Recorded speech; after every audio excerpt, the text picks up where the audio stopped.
Hello and welcome to another episode of Sparky Hobbies. My name is Ben, and today I'm going to teach you how to build the best deck ever of Magic the Gathering. Now, I kind of came to this as a roundabout way. I kind of want to just continue on with our gameplay tutorials. And so moving on from the Muraganda Petroglyphs deck, and moving on, there's Muraganda Petroglyphs. Moving on from the Samurai deck, I just wanted to view their deck construction and go on to the next piece. But I realized that if I was going to talk about deck construction, then I need to do a deck building disclaimer. And this is it. I have played Magic the Gathering for 17 years. It's most of my life. I have built 127 decks, not counting the ones I've built for other people. These are some of them. Let's get those out of the way. And never once have I ever built a good deck.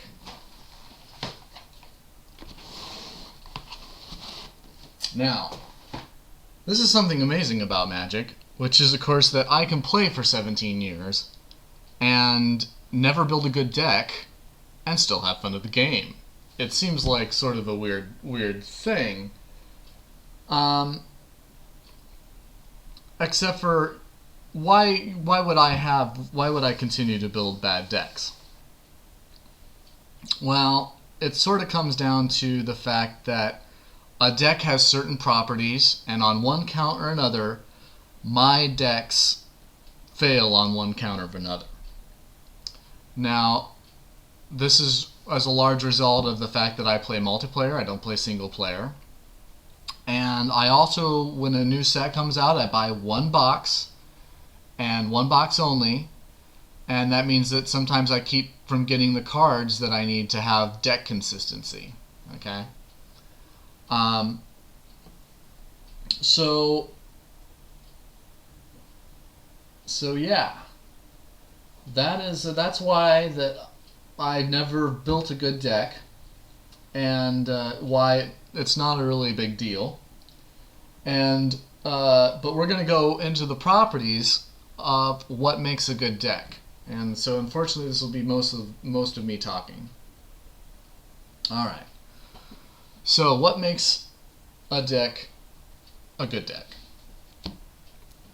Well,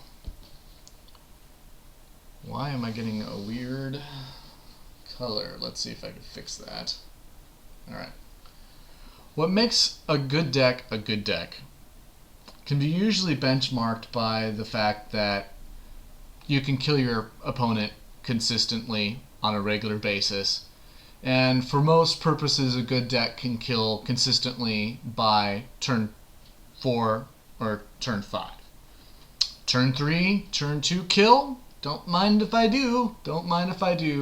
But not all decks really kill on turn 2 or 3 consistently, and so usually your opponent will be able to throw a wrench in your monkey gears, and so I wouldn't really worry about the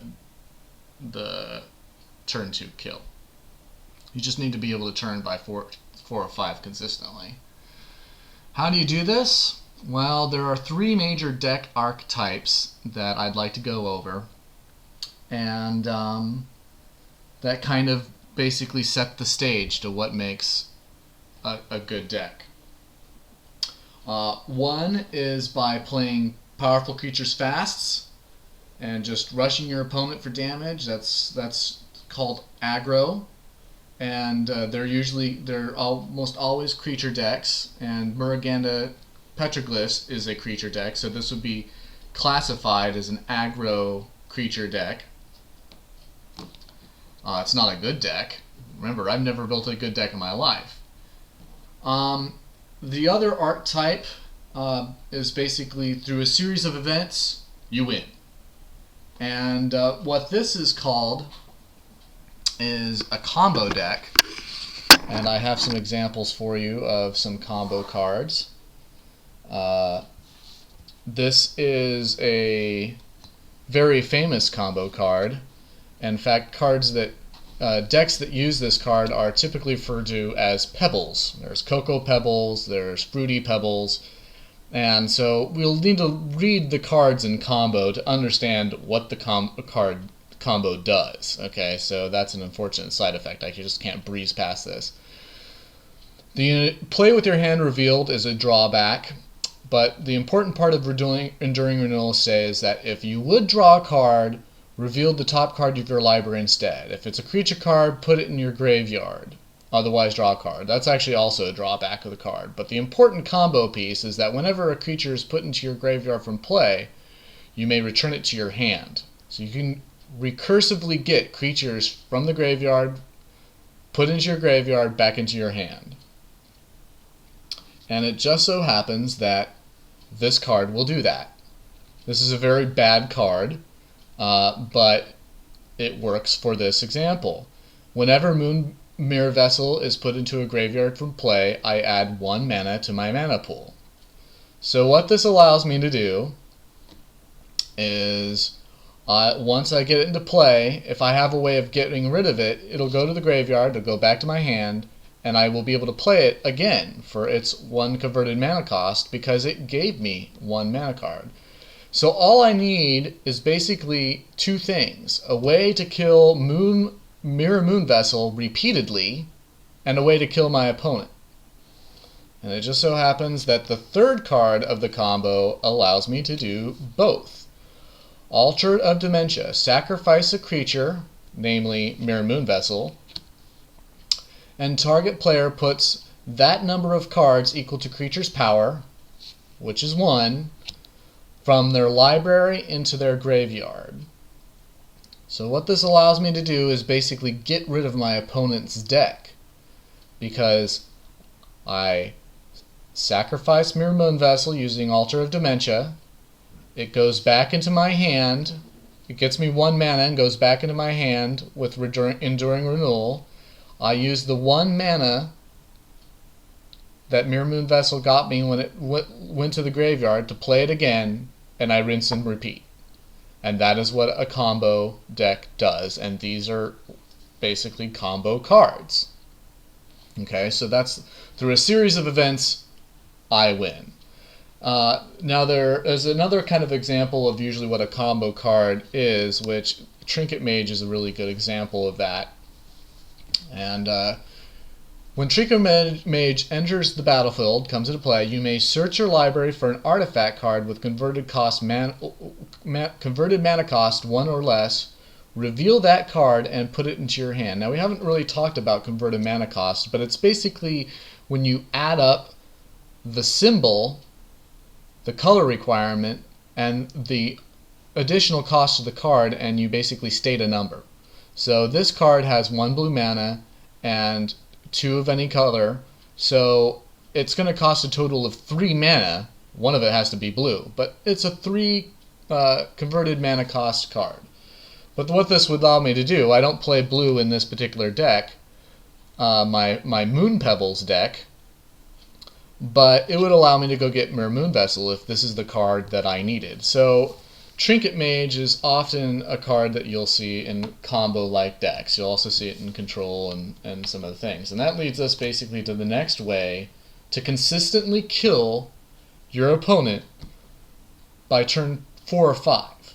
Because you don't really have to do that. All you really need to do is wrap the game into the bag by turn 5. So the usually way that Control does this is simply by keeping your opponent from doing anything. You can destroy his creatures. Let's get the lighting fixed, shall we? There we go. You can have him discard a key card from his hand. Get rid of those cards. You can lock down cards that he already has in play by tapping them, and so once they're tapped, they can't be used. You can counter the spell when it tries to resolve, and this is what is known as basically using the stack. Your opponent plays a card,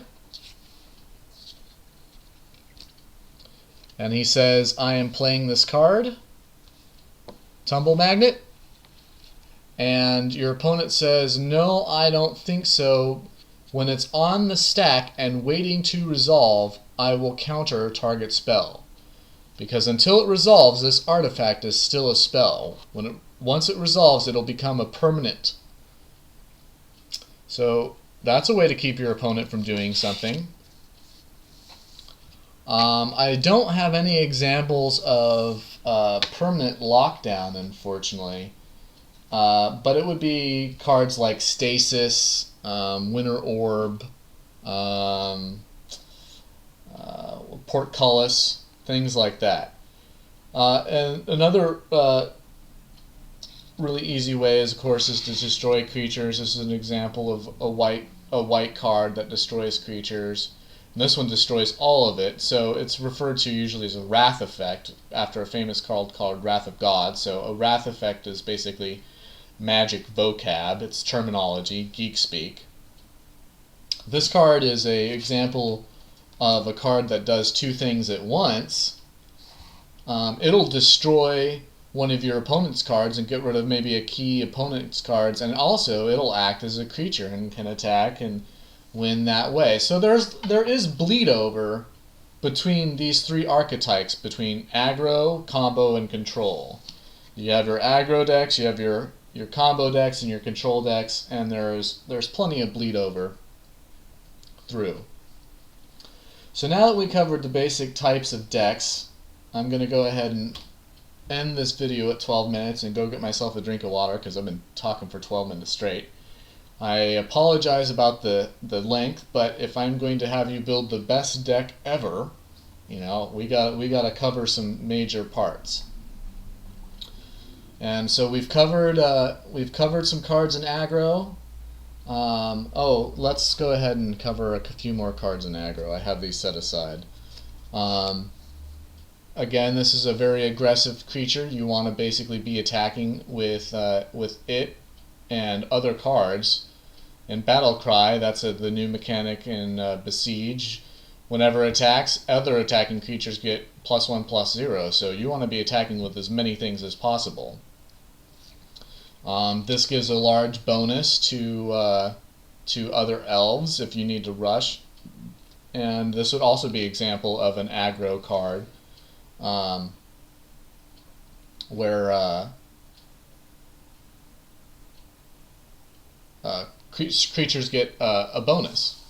Just like in our Morgana Petroglyphs deck, creatures with no abilities get bonuses.